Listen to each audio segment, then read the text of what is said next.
Œuvre choisie de Mao Tse-tung, tome 4. Période de la Troisième Guerre civile révolutionnaire. Chiang Kai-shek suscite la guerre civile. 13 août 1945. Un porte-parole de la section de propagande du comité exécutif central du Kuomintang a fait une déclaration qualifiant d'acte insolent et illégal l'ordre de sommer l'ennemi éléphantoche de se rendre dans les délais fixés.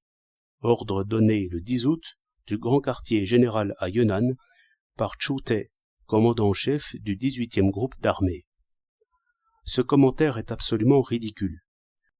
Il implique logiquement que le commandant en chef Chu Tae a eu tort de donner, conformément à la déclaration de Potsdam et à l'intention de capituler manifestée par l'ennemi, l'ordre à ses troupes de sommer l'ennemi éléphantoche de se rendre sans retard, et qu'il eût été au contraire juste et légitime de recommander à l'ennemi et aux fantoches de refuser de se rendre.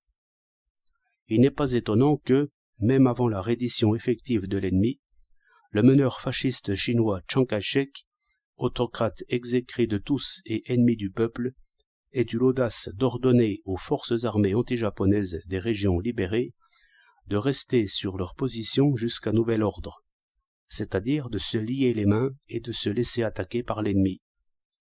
Il n'est pas étonnant que ce même meneur fasciste ait encore osé ordonner aux prétendues forces clandestines, qui sont en réalité des troupes fantoches s'employant à sauver la patrie par une voie détournée, et la police secrète de Tai Li collaborant avec l'ennemi et les fantoches, et aux troupes des fantoches de maintenir l'ordre public, alors qu'il interdisait aux forces armées anti-japonaises des régions libérées d'agir de leur propre chef contre l'ennemi et les fantoches.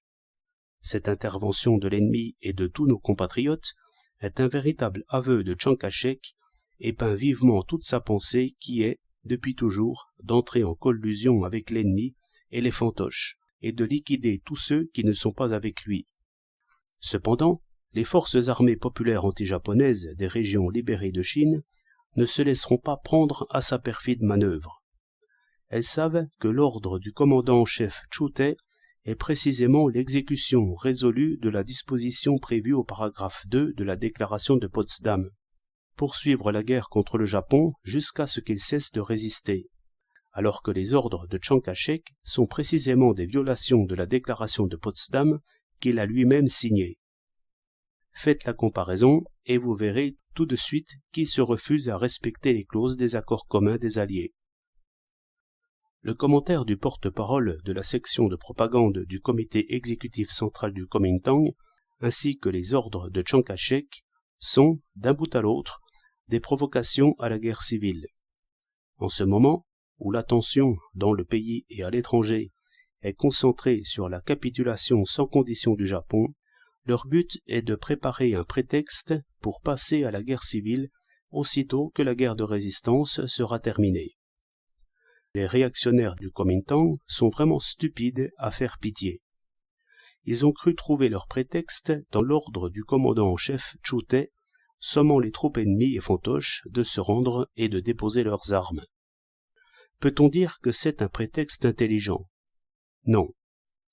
Que les réactionnaires du Kuomintang cherchent un tel prétexte prouve seulement qu'ils préfèrent l'ennemi et les fantoches à leurs compatriotes, ou qu'ils ont plus de haine pour leurs compatriotes que pour l'ennemi et les fantoches. Il est incontestable que l'incident de Chuen-Hua a été une invasion des troupes de Hou Tsong-nan, dans la région frontière du Shensi Kanso Ningxia, en vue de provoquer la guerre civile. Les réactionnaires du Kuomintang n'en ont pas moins dit que c'était une offensive de faux bruit, lancée par le Parti communiste chinois. Ils avaient trouvé dans l'incident de Chuen-Hua le prétexte si longtemps cherché, mais l'opinion publique chinoise et étrangère a vu clair immédiatement.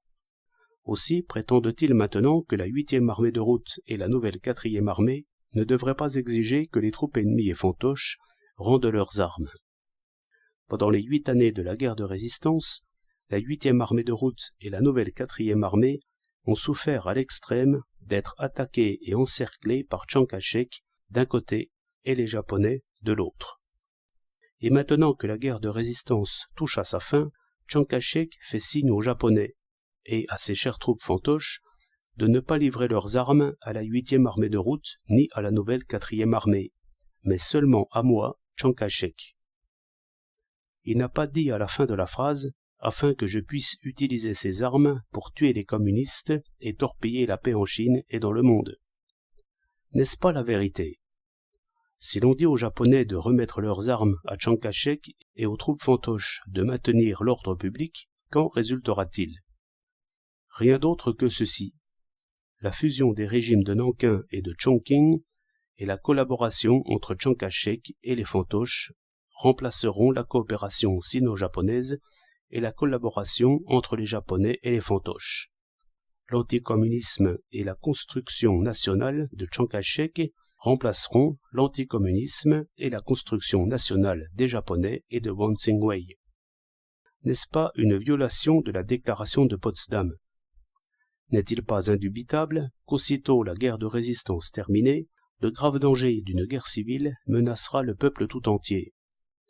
Nous faisons appel à tous nos compatriotes et aux pays alliés pour leur demander d'agir de concert avec le peuple des régions libérées, afin d'empêcher résolument une guerre civile en Chine qui mettrait en danger la paix mondiale. Après tout, qui a le droit de recevoir la capitulation de l'envahisseur japonais et des fantoches? Ne comptant que sur leurs propres efforts et sur le soutien du peuple, les forces armées anti-japonaises des régions libérées de Chine, à qui le gouvernement du Kuomintang avait refusé de fournir quoi que ce soit et qu'il n'avait même pas reconnu, ont réussi par elles-mêmes à libérer de vastes territoires peuplés de plus de 100 millions d'habitants. Elles ont contenu et traqué 56% des troupes d'invasion japonaises en Chine et 95% des troupes fantoches. Sans ces forces armées anti-japonaises, la situation en Chine n'aurait jamais été ce qu'elle est aujourd'hui. Pour parler net, seules les forces armées anti-japonaises des régions libérées ont, en Chine, le droit de recevoir la capitulation des troupes ennemies et fantoches. Quant à Chiang Kai-shek, sa politique a été d'attendre la victoire en spectateur, les bras croisés. Il n'a vraiment pas le moindre droit de recevoir la capitulation de l'ennemi et des fantoches.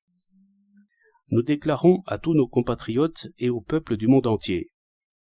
Le haut commandement à Chongqing n'est pas qualifié pour représenter le peuple chinois ni les forces armées de Chine qui se sont réellement battues contre le Japon.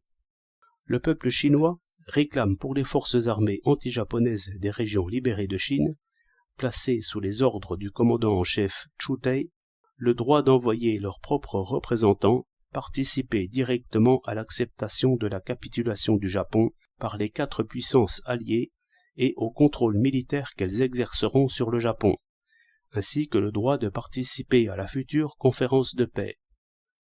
S'il n'est pas fait droit à ces demandes, le peuple chinois y verra un procédé fort déplacé.